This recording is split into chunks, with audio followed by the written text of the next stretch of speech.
المنجقونة البورسعيدي أو البريوش معايا النهاردة هنعمله بطعم وريحة زمان وهش زي القطن يا جماعة. هنعمل النهاردة حتة من تاريخ بورسعيد، علشان كده اسمها المنجقونة البورسعيدي. هنعملها بسهولة جدا وهي مميزة جدا في شم النسيم. تعالوا أول حاجة معايا، عندي هنا 1.5 كيلو من الدقيق، بحط عليه معلقة صغيرة من الملح و2 باكت من الخميرة الفورية معايا ما شاء الله. زي ما حضراتكم كده شايفين بسهولة جدا هنعمله مع بعض. بزود عندي بقى هنا 2 باكت من الفانيليا البودر معايا بالشكل ده. هنعمل النهاردة عجينة ممتازة جدا. وبعد كده عندي 5 معالق كبار من السكر معايا، وهخلط كل المكونات الجافة معايا بالشكل ده، اتأكد ان هي اتخلطت كويس جدا معايا. هحط بقى عندي 2 كوباية مية دافية معايا واقلبهم كده عندي بالمعلقة بالشكل ده. وبعد كده بجيب عندي 2 بيضة ما شاء الله. وبعد كده بقى ايه، هبدأ اعجن عندي العجينة الخطيرة دي. شايفين حضراتكم بكل سهولة، وشايفين خطوة الفانيليا علشان زفارة البيض معايا. العجينة معاكي هتبقى ممتازة جدا. هبدأ بقى اعجن معايا، وكل ما تحتاج معايا مية بالشكل ده هزودها لحد ما تتعجن معايا كويس جدا. اللهم بارك. خطوة سهلة جدا ما بتاخدش أي وقت خالص، في خلال بس 3 دقايق هتلاقيها اتعجنت معاكي كويس جدا.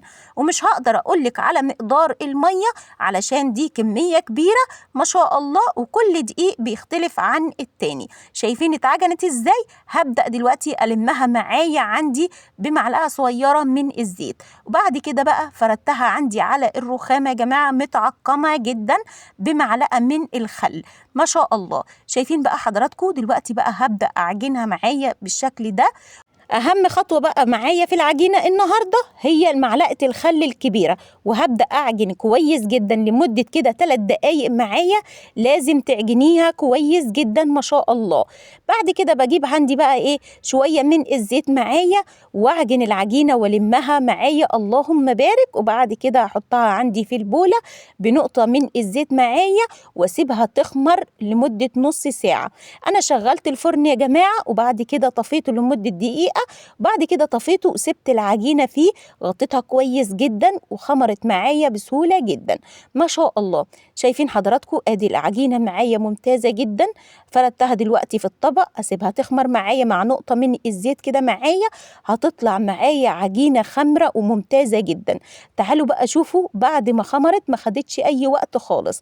شايفين يا جماعة فوران العجينة ما شاء الله، والله بجد خطيرة جدا. اللهم بارك، حاجة كده روعة ما شاء الله.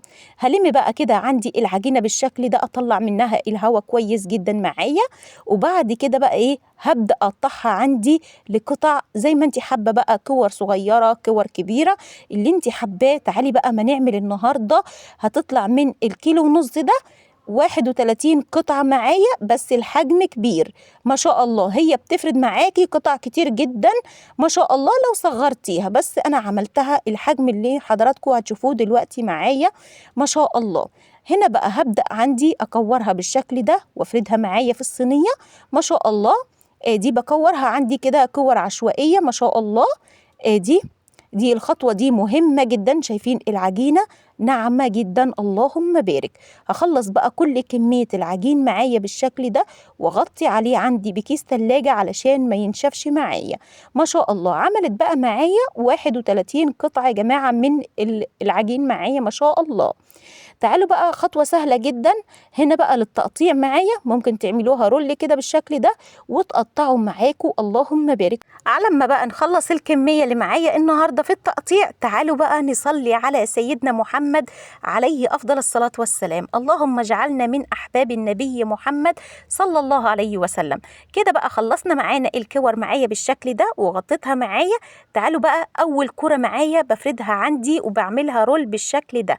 هتخلصيها في كل سهولة ما شاء الله، والله بجد هي ما خدتش مني أي وقت خالص، في ثواني عملتها معايا.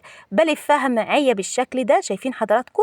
وادي بقى الحرف الأخير لازم تدخليه تحت العجينة معاكي كويس جدا، وفي صينية بقى بدون زيت ولا سمنة ولا أي حاجة خالص، زي ما هي كده بتحطيها معاكي عندك في الصينية ما شاء الله. شايفين حضراتكم ادي الرول معايا بفرده كويس جدا، أخليه رفيع معايا كويس جدا معايا بالشكل ده ما شاء الله.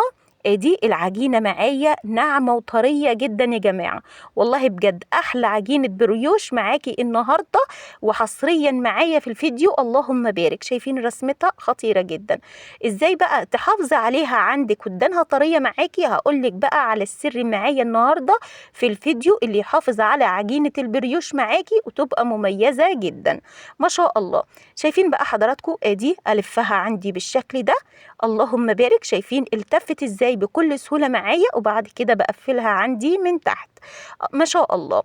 ادي انا بوريكم كل خطوة معايا علشان المعجنات في ناس كتير جدا بتخاف من المعجنات، لا بالعكس المعجنات مفيش احلى منها يا جماعة، والله بجد المعجنات حاجة سهلة وبسيطة جدا وبتتعمل في ثواني ما شاء الله. شايفين بقى الرسومات الخطيرة دي معايا النهاردة، احلى منجقونة بورسعيدي النهاردة من تاريخ بورسعيد يا جماعة، خطيرة وروعة ما شاء الله. ادي بكل سهولة جدا، دي انا عملت قدامكم كذا واحدة خلصتها في ثواني ما شاء الله. الكمية كلها ما خدتش مني 10 دقايق يا جماعة وخلصتها كلها اللهم بارك. ادي بقى فردتهم عندي كده في الصينية معايا ما شاء الله. هخلص كل الكمية معايا بالشكل ده، عملت معايا 31 قطعة يا جماعة، كبيرة معايا بالشكل ده. حابة تصغريها مفيش اي مشكلة خالص. تعالوا بقى هنسيبها تخمر معايا، وبعد بقى ما تخمر في خطوة مهمة جدا معايا هنعملها دلوقتي. بروح جايبة عندي صفار بيضة عليها باكت من الفانيليا معايا، وهعمل عندي أول صينية هتدخل معايا الفرن ما شاء الله. الصينية دي خمرت معايا يا جماعة، علشان كده عندي بدهنها عندي بصفار البيضة كويس جدا. الصينية التانية لسه هسيبها تخمر معايا ما شاء الله. ادي ادهنها بقى عندي كويس جدا، وعندك بقى سمسم حبة البركة تبقى خطيرة جدا، بتدهنيها عندك على وش الصينية كده بالشكل ده. وعايزة السمسم يلزق معاكي، شايفين أنا دلوقتي بفرده ازاي؟ هعمل خطوة دلوقتي بالفرشة عليها كده بالصفار البيضة معايا، لازم ترجعي تدهنيها تاني علشان السمسم يثبت معاكي ما يقعش بعد السوا معاكي ما شاء الله. شايفين حضراتكم والله ريحة الخبيز فعلا في البيت روعة وكلها خير وبركة من الرحمن، ربنا يا رب يديمها نعمة جميعا علينا اللهم امين. شايفين حضراتكم ادي دلوقتي بقى المعجنات بتدخل يا جماعة في فرن سخن جدا، هدخلها الفرن تستوي معايا، هتطلع معايا أول صينية بالشكل ده. شايفين سخنة جدا. هنا بقى بجهز عندي نص كوباية من المية على معلقة سمنة عادية يا جماعة، وأقلبهم مع بعض، وهدهن عندي البريوش لسه طالع من الفرن سخن جدا معايا. أخلص كل الصينية بالشكل ده ما شاء الله، بتخليها بقى طرية جدا لأطول فترة ممكنة معاكي، وده السر اللي بيحافظ على هشاشة البريوش معاكي ويخليه هش زي القطن ما شاء الله. أنا هعمل الصينية التانية أول ما تطلع من الفرن بنفس الخطوة، بس هزود عندي تكاية كده صغيرة بتدي طعم مميز. هنا بقى بعد ما خلصت غطيت عليها كويس جدا لمدة 5 دقايق، اسيبها تبرد تماما معايا بالشكل ده.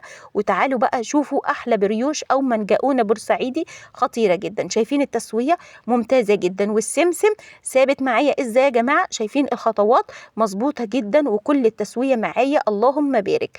ادي بقى احلى عجينة معاكي، قطنية جدا وهشة وناعمة جدا ولونها كده ابيض ناصع ما شاء الله، وطرية جدا اللهم بارك ما شاء الله. حاجة بجد والله فعلا تشرفك كده في الاعياد والمناسبات. كل سنة يا رب وحضراتكم طيبين اللهم امين. شايفين بقى، تعالوا مفتح لكم كده واحدة تانية. شايفين التسوية ممتازة جدا، وحاجة كده ريحتها خطيرة جدا وعاملة قلبان عندي ما شاء الله.